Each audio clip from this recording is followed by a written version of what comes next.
하나님의 말씀 빌립보서입니다. 빌립보서 4장 6절에서 7절. 빌립보서 4장 6절에서 7절. 다 찾으셨으면요, 저희가 한 목소리로 함께 하나님의 말씀을 읽겠습니다. 아무것도 염려하지 말고 다만 모든 일에 기도와 간구로 너희 구할 것을 감사함으로 하나님께 아뢰라. 그래야면 모든 지각에 뛰어난 하나님의 평강이 그리스도 예수 안에서 너희 마음과 생각을 지키시리라. 아멘. 이 본문이 우리에게 주는 여러 위로가 있고 하나님이 우리에게 요구하는 내용을 보게 됩니다. 이 본문이 우리에게 주는 가장 큰 위로는 하나님이 우리가 얼마나 연약한 존재인 것을 이미 알고 있다는 거죠. 우리가 얼마나 연약한 존재이고 믿음도 때로는 연약해질 수 있다는 것을 하나님은 이미 알고 있다는 것을 이 본문을 통해서 우리는 알게 됩니다. 그래서 사도 바울은 우리에게 이렇게 말합니다. 아무것도 염려하지 말고.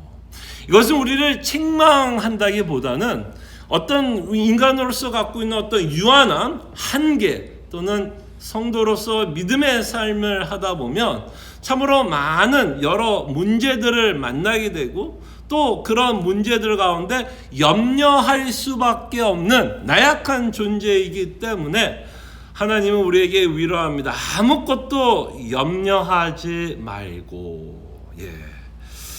그래서 우리는 인생에 벌어지는 많은 일들 가운데 이 문제가 어떤 식으로 흘러갈지, 어떤 식으로 이 문제가 해결될지를 우리는 잘 모릅니다.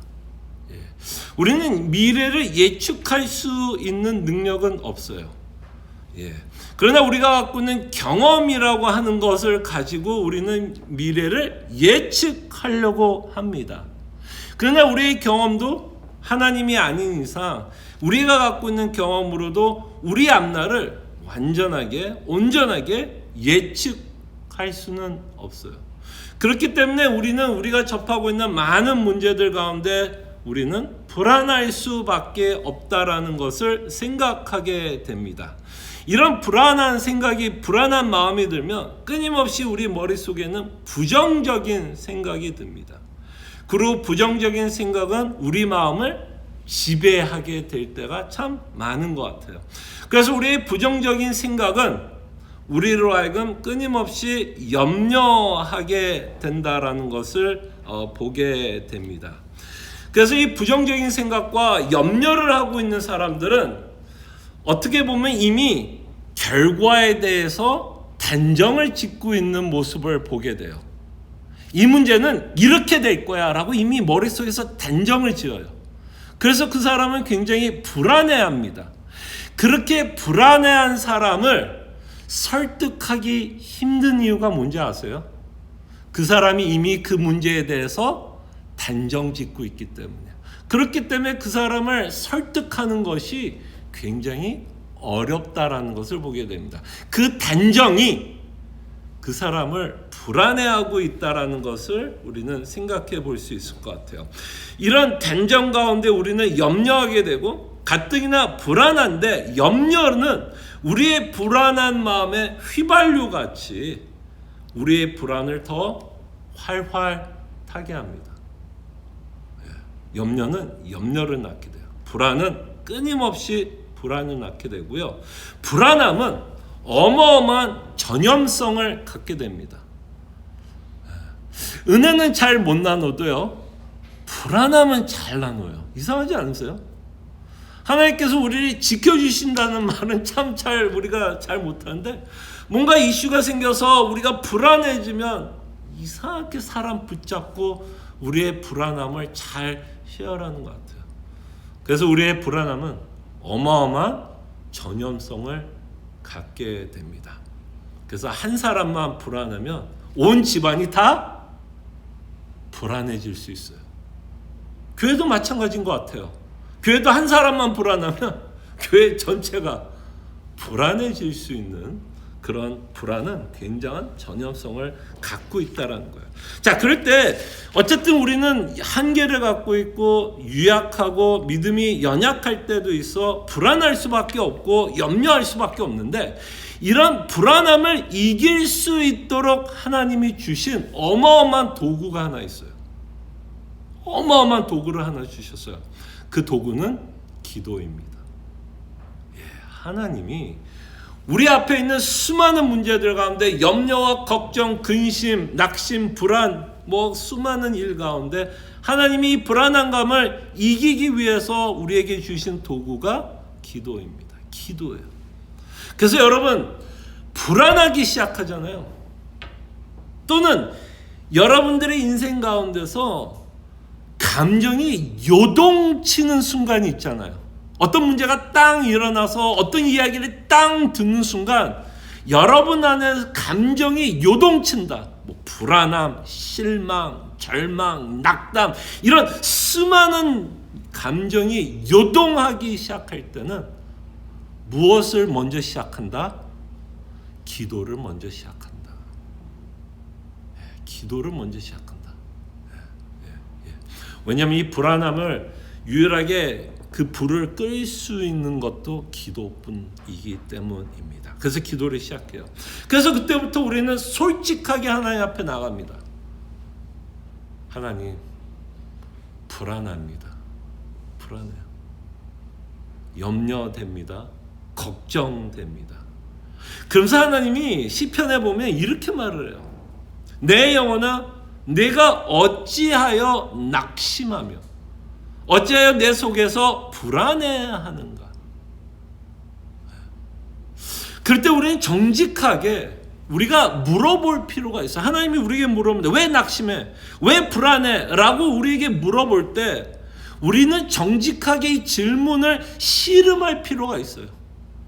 씨름해야 돼. 씨름. 그때 여러분들은 고민하셔야 돼. 내가 왜 지금 불안해할까? 이 문제에 정말 내가 불안한 정말 그 핵심적인 이유가 뭔지를 고민하셔야 돼요. 그냥 우리는 불안한 이유가 그냥 표면적인 이유로 불안해한다라고 생각할 수 있는데요. 깊숙이 들어가면 내가 불안한 이유가 내 욕심 때문에 불안할 수 있어요. 내가 갖고 있는 정욕 때문에 불안할 수 있어요. 이 문제 때문에 내가 그토록 갖고 싶은 걸 갖지 못할까 봐 오는 불안일 수도 있어요. 그리고 이 불안은 내가 숭배하고 있는 우상 때문에 생기는 불안함일 수도 있어요. 그러니까 우리의 고민은 그냥 표면적으로 왜 이 일이 생겼나를 고민하는 게 아니라 하나님이 우리에게 묻습니다. 왜 낙심해? 왜 불안해? 그러면 정말 끝에 가서는 진짜 이유가 뭔지 아십니까? 우리의 진짜 불안함과 우리의 낙심의 원인은 어딘지 알아요? 문제가 아니에요, 사실은. 상황이 아니에요.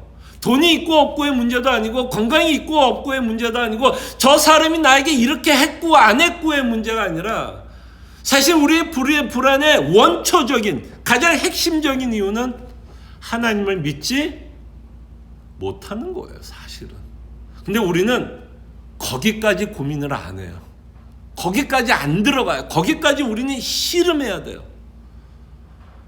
그래서 여러분들이 혹시 어떤 문제가 땅 터졌을 때 요동하고 있을 때 그냥 그 요동치고 있는 문제만 보지 마시고 상황만 보지 마시고 다시 한번 내 자신을 바라보는 시간을 가지세요. 나는 왜 요동치고 있지? 뭐 때문에 내가 이토록 힘들지? 나는 왜 이 상황 때문에 힘들지? 왜 나는 저 사람 때문에 힘들지? 그렇다면 고민을 해보세요. 정말 그 원초적으로 그 일이 벌어지고 있는 그 이유를 여러분들은 고민하셔야 되고 기도하셔야 돼요. 하나님, 왜 내가 정말 이렇게 불안해할까? 어떤 이유 때문에 내가 이렇게 낙심하고 있지? 나는 어떤 이유 때문에 나는 이렇게 분노하고 있을까를 여러분들은 솔직하게 하나님께 물어야 되고 하나님이 그거에 대해서 응답할 때 그 응답에 대해서 그게 괴로울 수도 있어요. 내 자신의 죄를 인정하고 내 연약함을 인정하는 게 괴로울 수 있으나 거기서부터 우리는 시작해야 된다는 것을 생각해 보시기 바랍니다. 그러면서 사도는 굉장히 엉뚱한 이야기를 해요. 저는 이 구절을 볼 때마다 저는 참 이해하지 못하고 너무나 부담스럽고 불편한 단어를 만나게 됩니다.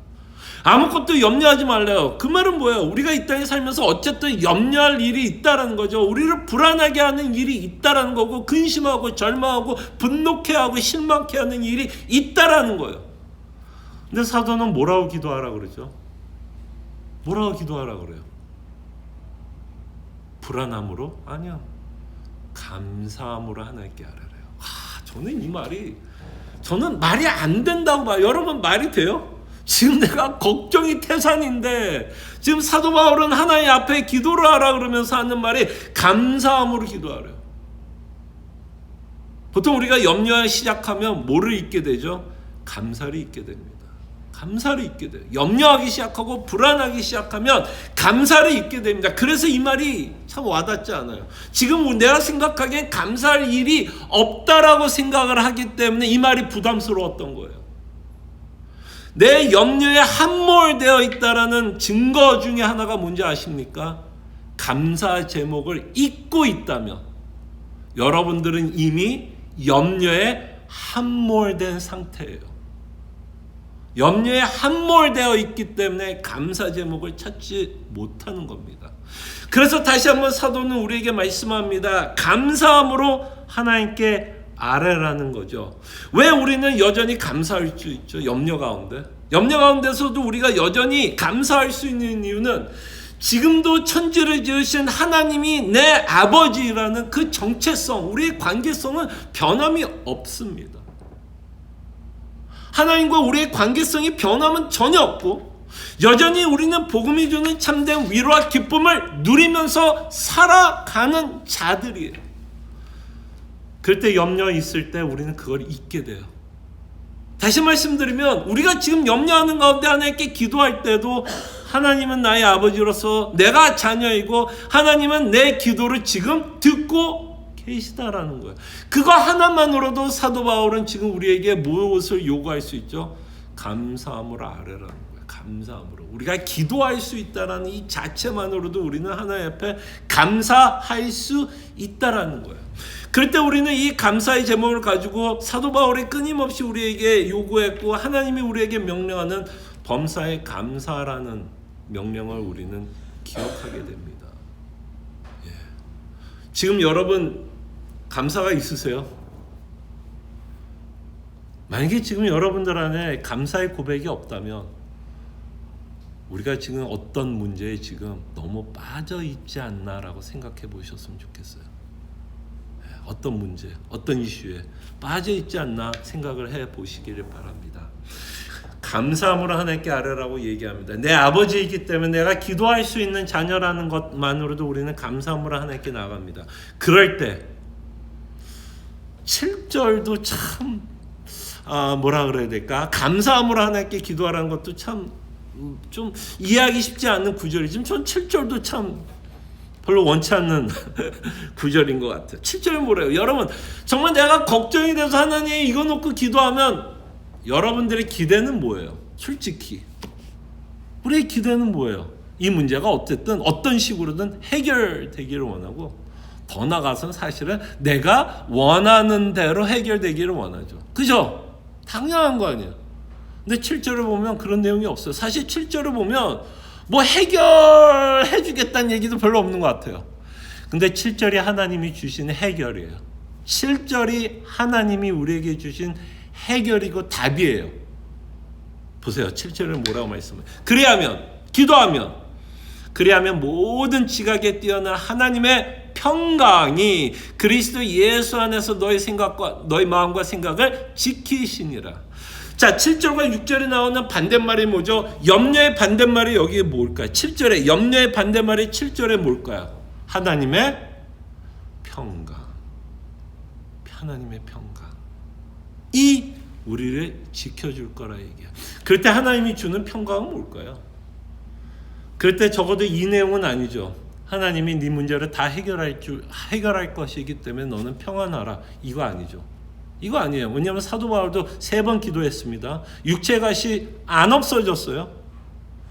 그럼에도 불구하고 사도 바울은 그 안에서 평강을 찾았나요? 찾지 않았나요? 평강을 찾았어요. 내 은혜가 족하다라고 하는 그것이 하나님이 주신 응답이었어요. 그럴 때 우리에게 주신 응답이 뭐예요? 우리에게 주신 평강이 뭐예요? 이렇게 하나님께 기도할 때 다시 한번 하나님은 우리에게 복음으로 우리가 받은 은혜로 우리를 위로하시겠다는 거예요. 우리가 접하는 어떤 문제보다도 그리스도의 복음은 더 큰 능력으로, 더 큰 위로로 우리의 염려를 감싸줄 거라 말씀하고 있습니다. 여전히 힘들지만 그 복음은 우리는 그 힘든 가운데 견딜 수 있는 용기와 소망과 위로를 주신다라는 거예요. 그리고 하나님의 평강이 뭘까요? 또 하나의 평강은 우리는 고난 가운데 어떤 문제가 생기면 이 문제가 왜 생겼는가를 알고 싶어요. 알고 싶어요. 왜 이 문제가 왜 이렇게 생겼지? 왜 알고 싶으냐면 이 문제가 왜 생겼는지에 대한 답을 찾으려고 애쓰기 때문에요. 그 답을 찾으려면 이 문제가 왜 생겼는지에 대한 이유를 찾아야 그거에 대한 답을 우린 나름대로 유추해낼 수 있고 뭔가 답을 낼 수 있을 것 같은 생각의 이유를 찾습니다. 근데 여러분 인생을 오래 살다 보면 인간관계 안에서도 답을 찾지 못할 때도 참 많아요. 왜 그런지 알아요? 사람 속 마음을 알기에는 너무 어려워요. 사람 속은 알 수 없어요. 정말 여러분들 저와 같이 오래 신앙생활을 했지만 여러분들이 제 속을 다 알 수 있어요? 여러분 부부도 그토록 오래 살아도 가끔 깜짝깜짝 놀라지 않아요? 우리 남편이 이런 남편이었어? 또는 내 부인이 이런 부인이었어? 라고 좀 깜짝깜짝 놀랄 때 있지 않아요? 내 자식이 이런 자식이었어? 내가 그때 몰랐던 20년, 30년, 40년을 키웠던 자녀도 깜짝깜짝 놀란다면 그 말은 뭐예요? 그때서 알게 된 사실이 있다는 거 아니에요? 아무리 우리가 인간관계 내에서도 오래 사귀어도 그 사람 마음은 알 수 없어요. 그래서 우리는 사람에 대한 뭐가 생기죠? 오해도 생깁니다. 오해가 생길 수밖에 없어요. 그 속을 모르는데. 그러니 우리가 추측하고 우리 나름대로 다 결론을 내리니 우리는 오해할 수밖에 없습니다. 그럴 때 우리의 상황, 우리는 다 이해하고 싶어요. 근데 우리의 이해보다 더 중요한 게 있어요. 이 평강을 얻기 위해서 더 중요한 건 뭐냐면 하나님의 섭리를 믿는 거예요. 하나님의 섭리를 믿는 거예요. 이 상황이 이해가 되든 이해가 되지 않든 저 사람에 대해서 내가 다 이해를 하든 이해를 하지 못하든 그건 상관이 없어요. 다만 이 상황도 하나님이 나와 함께하고 있다는 거예요. 요셉이 그랬고 예수님의 생애도 그렇고 여러분과 제가 어떤 상황 가운데서 평강을 얻을 수 있는 두 가지 기본적인 답이 있다면 하나는 복음이고요. 하나는 하나님의 섭리예요.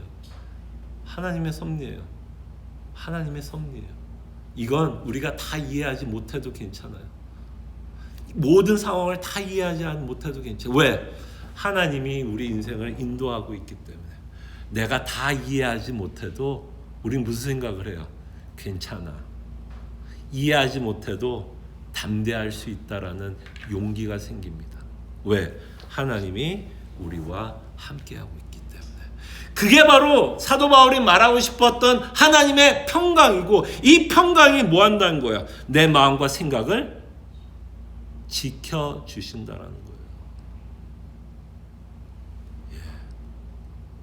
어쩌면 우리에게 필요한 것은 인생에 살아가는 문제들의 답이 아닌 수도 있어요. 답이 아닐 수 있어요. 어쩌면 우리에게 필요한 것은 마음의 평강일 수 있어요. 마음의 평강. 마음의 평강. 그럴 때 우리는 그 사건들을 믿음의 눈으로 봐야 돼요. 아까 말씀드린 것처럼 내가 왜 불안한지를 믿음의 눈으로 볼 줄 알아야 합니다. 그리고 한 가지만 더 말씀드리면 불안하면 불안할수록 우리는 불필요한 생각을 너무 많이 합니다. 불필요한 생각을 너무 많이 해요.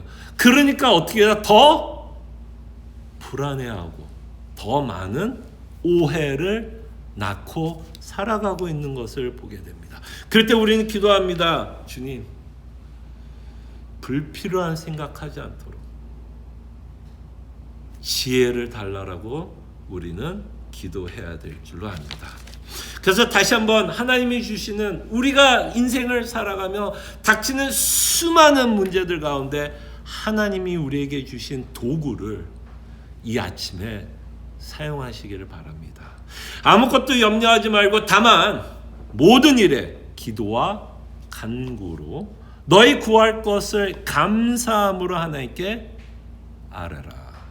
그리하면 하나님은 어떻게 응답하신다? 그리하면 모든 지각에 뛰어난 하나님의 평강이 그리스도 예수 안에서 너의 마음과 생각을 지켜주신다라고 약속하십니다. 그래서 이 아침에 하나님께서 주신 도구를 사용하시면서 하나님께 감사 제목이 있으면 또 감사하시고, 또 불안하면 또 불안한 대로 하나님께 나아가 정말 내 생각과 마음을 하나님께서 지켜달라고 기도하시고, 또 어저께 제가 여러분들 카톡에 올렸습니다. 많은 기도의 제목을 적었습니다.